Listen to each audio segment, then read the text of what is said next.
আনন্দমুখর পরিবেশে নারায়ণগঞ্জ জেলা transport agency মালিক সমিতির নির্বাচন ভোট প্রদান শেষ হয়েছে এবং এখন গণনা শুরু হয়েছে। সর্বশেষ পরিস্থিতি জানতে আমাদের সহকর্মী সোহেলের সাথে যুক্ত হচ্ছি। সর্বশেষ পরিস্থিতি কি জানতে সোহেল, দয়া করে আমাদের ভোট গণনার বর্তমান পরিস্থিতি সম্পর্কে বিস্তারিত জানাবেন, যাতে দর্শকরা সঠিক তথ্য পেতে পারেন।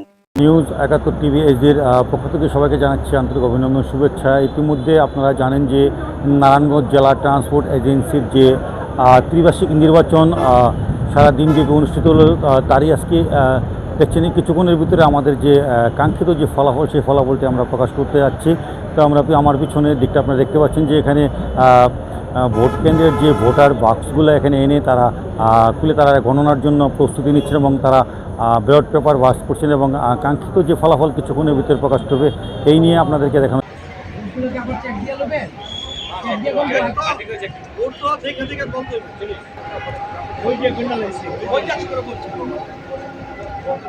কিছু সমস্যা 100 করে কম 100 করে গণনা তাড়াতাড়ি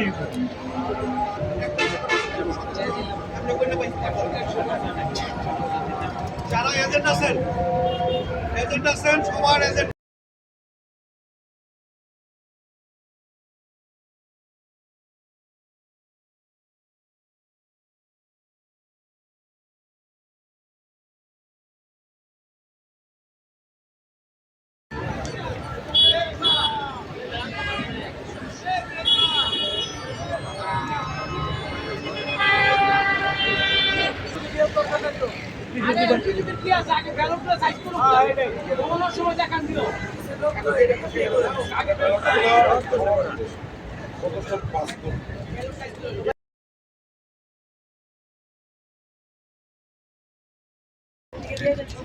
আপনি